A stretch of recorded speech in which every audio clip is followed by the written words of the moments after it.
it's best not to get too bogged down in this stuff, okay? I don't want to spend a ton of time with these power functions as far as trying to memorize the graphs. You can use the technology to help you. I did forget to mention here that A also needs to be positive to get these kinds of graphs. If A is negative, then it's reflection across the horizontal axis. It is sort of best to consider special cases. We can use manipulated Mathematica to get a little feel for some things here. When P is your power, that is the animation parameter in this case. Here I'm letting P increase from 1 to 5. This is when P is 1. When P is, for example, 1.2, notice it did not graph it anymore for negative numbers. P is 1.2, that's technically 6/5. Mathematica actually is making a mistake there. That could be graphed for negative numbers because it's really the 5th root of x to the 6th power. But Mathematica in this particular case is being a little too fancy for its own good. It's thinking about complex numbers. Okay, so it's only graphing them for positive numbers. That doesn't explain that. So let's go ahead and change the domain to being 0 to 5 here. And just watch what happens as P increases. As P increases, the graph goes up faster and faster. And the slope initially stays low longer and longer. The graph doesn't increase very fast here when x is between 0 and 1 as P gets higher and higher. But in the long run, as x increases, the higher power is going to dominate. It's ultimately going to go faster. If we allow negative p's here, say it goes from -1 to -5, then we get functions that have a vertical asymptote of x equals 0. The nature of the vertical asymptote changes a bit based on the value p, but it is always a vertical asymptote of x equals 0 there for negative p's. Gets a little complicated when you think about negative inputs. I don't want to focus on that. Okay, and I'm not going to test you on that kind of thing. You should know the particular examples that I have on the book, on the board, excuse me. All right, these are tricky. Thinking about these particular examples, if P is an even whole number or an odd whole number, these graphs are continuous and smooth. They are defined everywhere. They are continuous. You can draw them without picking up your writing utensil. They are smooth. They don't have any cusps or corners in the graph. On the other hand, let's come back way over here. These functions are not continuous everywhere. They're not even defined everywhere. They're undefined when x equals 0. So if you're asked a question in the continuity section about the continuity of these things, you need to watch out if the domain is described, for example, as being -2 to 3 or something. That's the interval between -2 and 3. It would not be continuous on this domain, neither of these. In fact, it's not even defined on the domain. If you did, for some reason, define them at x equals 0 in a piecewise way to, for example, equal 7 when x is 0 for some strange reason, they still would not be continuous. There's no way you can make these graphs with these vertical asymptotes continuous, even if you decide you want to define them to equal something else at the vertical asymptote, even if you did something strange like that. Okay? So dividing by 0 on the domain is something to watch out for. If that's the case, it's not even defined in the domain, it can't be continuous with them. Would those be considered smooth? They are smooth where they are defined. They're also continuous where they are defined. These graphs are continuous where they are defined. You can draw them without picking up your pencil. They're not always smooth though. In fact, all three of these examples are not smooth at 0. This one essentially has a vertical asymptote, vertical tangent at 0. Technically, it's something called a right-sided tangent because it's undefined when x is negative. This one's got a vertical tangent at x equals 0 as well. You don't want vertical tangents, technically speaking, when you talk about smoothness. Even though you'd say visually it still looks smooth. And if you've got a cusp like this one, it's also not smooth at x equals 0. Right? So again, the main thing I'm trying to get across is knowledge about these things with basic examples like this. You can talk about dominance. Power functions with higher powers and with positive coefficients grow much faster than power functions with lower powers and positive leading coefficients in the long run as x gets bigger and bigger, just like the polynomials. Say that a little bit more quickly. The higher powered function is said to dominate the lower powered function. It's also the case, and you read about this, that exponential growth functions dominate power functions. For example, let's make it extreme, 0.00001 times 1.000000001 to the x power dominates, let's say 1 million, well, let's be real extreme here, x to the Google power as x goes to infinity. Why? Because that's an exponential growth function, whereas that's only a power function. But wait a minute, the coefficient is humongous, the power is really humongous. If you graph this on any kind of ordinary window it's going to make it seem like this is definitely meeting this one out. But no, this claim, this last bullet point says this will still win out in the long run. X needs to be gigantic before this one's going to cross it. But it will eventually. That's pretty crazy when you think about it. Pretty amazing. That's exponential growth. That's power. That one's going to be dominant in the long run over this one. Just facts to know. You know, in practice you don't think about such extreme examples. In practice, when you apply these principles, it's with more ordinary kinds of examples. The point I'm trying to make here with the extreme example is it's still a fact. Okay? And it's kind of an amazing fact to think about. We're about to talk about rational functions. Rational functions are ratios. Rational, just like rational numbers are ratios. Not just of anything, though. Rational numbers have to be ratios of integers, essentially whole numbers, though they can be positive or negative. Rational functions are also ratios, but they're not just ratios of anything. They're ratios of polynomials. Here's a general formula.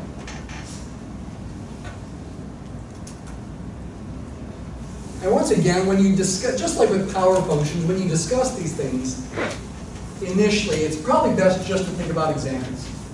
So in the content of the rest of the slide, I don't put a lot of symbols here. I got some words to prompt me. And then we're going to consider some examples on the board. Okay, it's best to consider these things in the context of examples. There I have a general formula. But let's consider examples as we go. You want to think about these things in a step-by-step fashion. First, factor the top and the bottom if you can. Now again, I said factoring is a difficult skill. So if you got a rational function with two polynomials, one in the numerator and one in the denominator, you got two things to factor, that can be really difficult. But remember, in textbook problems, we usually give you things that are possible to do. And maybe it's even already factored for you. Okay, maybe not. Let me make up an example where we actually have to do the factoring, but the factoring is possible. Let's say the top is x squared minus 3x minus 4.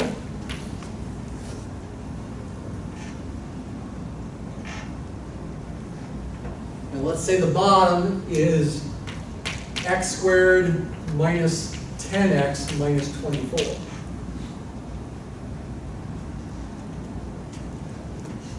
That's a rational function, a ratio of two polynomials. What I'm saying here is it's a good idea to factor the top and the bottom if you can. Can we here? It is possible in this case. Now, if you have a hard time factoring these things, then you can use the quadratic formula to help you, or your calculator.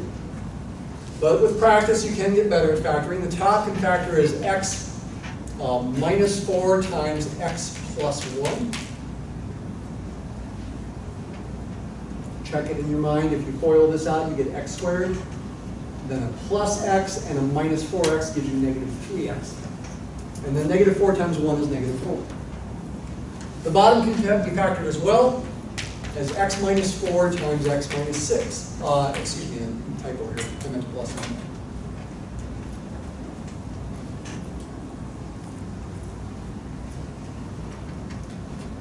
Okay? That was a mistake on my part. That should be a plus. So I factored it. What should I do next? Cancel any common factors if you can. Though, with a caveat, keep in mind that you may end up removing discontinuities of the original function if you do. We'll see what that means here in a minute. In a sense, this can be both a good and a bad thing.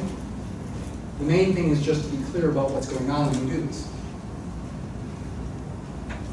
It's good in that removing discontinuities sounds like a good thing. You know, if you had a discontinuity, wouldn't you want to get rid of it if you could? Well, yeah, for applications at least, perhaps. But it's bad in that it could mislead you about the true nature of the graph of the original function. This particular example that I chose on purpose to have common factors I can cancel. The x minus 4 can cancel on the top and the bottom. Really, divide out is better to say. To give you a 1. So you end up with x plus 1 over x minus 6. This rational function is the same as this rational function as long as x is not equal to 4. If x is not equal to 4. Why? Why is this not true if x is equal to 4? This function is not even defined when x is 4 because you'd be dividing by 0. This one is defined when x is 4. You're not dividing by 0. That's a subtle thing, but it's technically important. If you now want to graph this function, you make the same graph as this function, which is simpler, but because the original function is undefined at 4, technically speaking, you need a hole in the graph, a point missing. To graph this one at x equals 4. Here's what I mean. And is this possible to graph without technology? Sure, but you have to be a little careful. You can certainly plot points, but you can also think about intercepts and asymptotes. The x-intercept of this is x equals -1. Because that's going to make the top 0. It'll make the output of the function 0 when x is -1. There's an x-intercept. That's one thing you can quickly find out about this function. Another thing you can quickly find out about it is its y-intercept. Plug in x equals 0. You're going to get -1/6. That's the y-intercept, -1/6.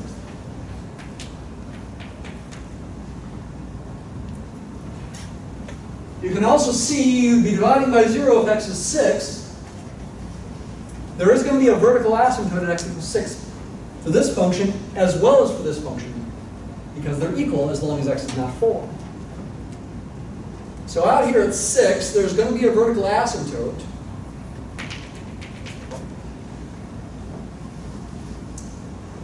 And it seems like, based on the nature of what's going on over here, that probably, and since we're not going to have any more x-intercepts, probably it's going to be going down forever and ever right there. And that is the case. You could plot some more points to connect the dots, but again, when x is 4, my goal here is to really graph the original function, which is undefined at 4. Technically speaking, if you're being careful, you should draw a missing point like that at 4. That's a discontinuity, but it's removable because I can just fill in the dot.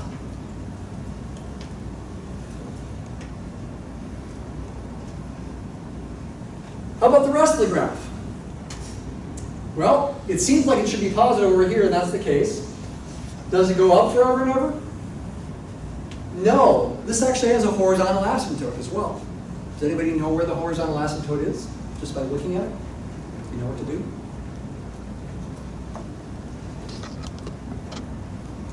What you do, and you can think about it either with this function or this function, because they're the same as long as x is not 4, is you look at the ratios of the leading coefficients of the top and the bottom. And whatever that ratio is, 1 divided by 1 in this case, that's the horizontal asymptote, because the degree of the top and the bottom is the same. That's a general fact that you can take to the bank. When the degree of the top and the bottom are the same, there's going to be a horizontal asymptote, horizontal line. That's an asymptote for this function at y equals the ratio of the leading coefficients of the top divided by the bottom. 1 divided by 1, or 1 in this case. It's only when the degree of the top and the bottom are the same. So if this is positive 1 here, this is going to be a horizontal asymptote. Can horizontal asymptotes be crossed? Kind of a trick question. They actually can be. We'll see examples where they are. Horizontal asymptotes can be crossed. Though in this example, it's not going to be crossed.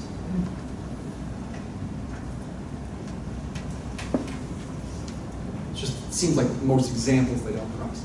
But there are examples where they do cross. What about over here when x is bigger than 6? This is still going to be a horizontal asymptote. If you plug numbers in bigger than 6 here, you'll see you get positive outputs. So if you plug in x equals 7, you get 8 divided by 1, positive 8. Plug in x equals 8, you're going to get 9 divided by 2, positive. Plug in any numbers bigger than 6, even like 6.001, you get a positive divided by a positive. It's a positive quantity. Goes off to infinity as x approaches 6 from the right. So the graph over here looks like that. Now I'm not drawing this real well. This should be smoother looking, so to speak. It's a little bit unsmooth looking. Use technology to help you make a more careful graph. But again, keep in mind that this thing is undefined at full. The graph of this one. The graph of this one is defined at full. It fills in the hole. It removes the discontinuity of this one at full. That should seem like a good thing, and in a sense it is. But at the same time, it's a bad thing if it makes you think that this one has a filled-in hole there. It doesn't. There would be a point missing, so to speak. Can you clarify anything about that? However, holes that you can fill in, removal of discontinuities, are kind of special. In the sense that they can be removed, for one thing. But secondly, the function does approach some specific value, some specific y value here as x gets closer and closer to 4, but not equal to 4. This function has a limit as x approaches 4. And here's how you compute it.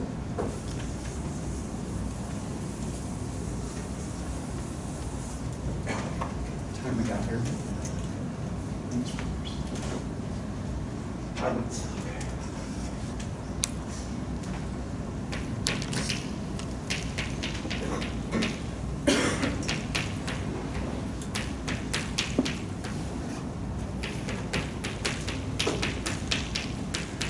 Here's how you compute it. Technically speaking, when you think about a limit as x approaches some point, not infinity or minus infinity here, but some point, if it's a rational function like this, you do want to use the simplified form where I cancel the x minus 4s. Effectively, that leads me to this. And that is justified, that is okay to do because, technically speaking, when we let x approach 4 here with this limit symbol, we don't actually care what happens when x equals 4. Which is kind of weird. I'll say that again. It's really important, actually.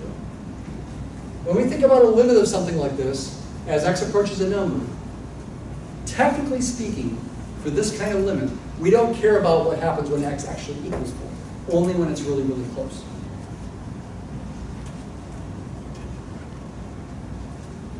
These functions, this one and this one, by what I did over here, are the exact same function when x is not equal to 4.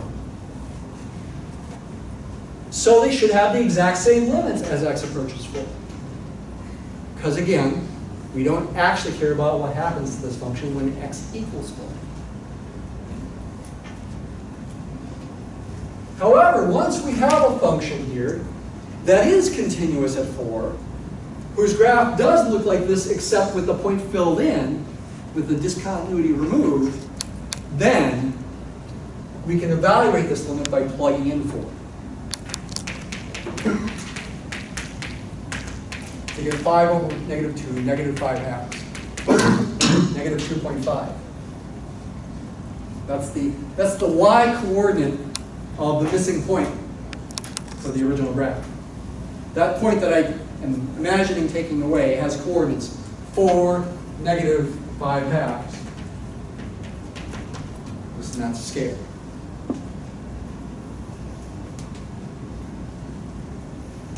Very subtle thing here, but really, really important.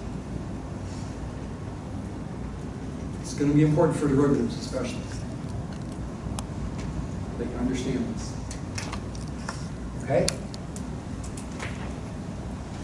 Let's spend our last couple minutes just talking about limits like this in general with just some pictures. No formulas. Say you have a function whose graph does something weird, like this, for example. It's defined everywhere, technically, for all real x. It's discontinuous at whatever this number is. Let's pretend it's 5. But it's discontinuous in kind of a weird way. The output here is, let's say, 8. But that's actually not a point in the graph. I made an open circle. The output here is, let's say, 10. That is a point in the graph because I made it filled in. The output here is not part of the graph, but the second coordinate of that missing point, let's say, is 12.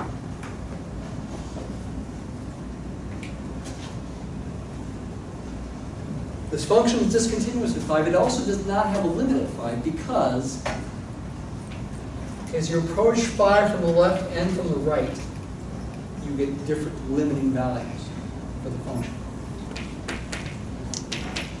Now, I could also fill in one of these holes here, and I'd still get different limiting values. So let's go ahead and imagine we're in this situation. The left and right hand limits as you approach 5 from the left and as you approach 5 from the right do exist for this function.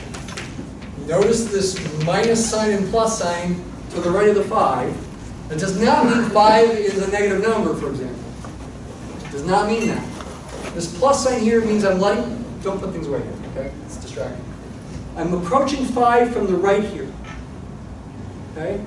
I'm letting x get closer and closer to 5 through values to the right of it, like 5.1, 5.01, 5.001. Here I'm letting x approach 5 from the left, like 4.9 and 4.99 and 4.999. What do these outputs get closer and closer to? This one gets closer and closer to 8. This one gets closer and closer to 12. And neither of those equals the function output of 5, which is 10. And since these left and right hand limits are different, the entire limit, without a plus or minus sign to the right of the 5, does not exist. DNE stands for does not exist. Okay? That's some subtle content as quick as I can do it in the time we have. You're going to want to do the reading to understand this more carefully. Thanks. Have a good day.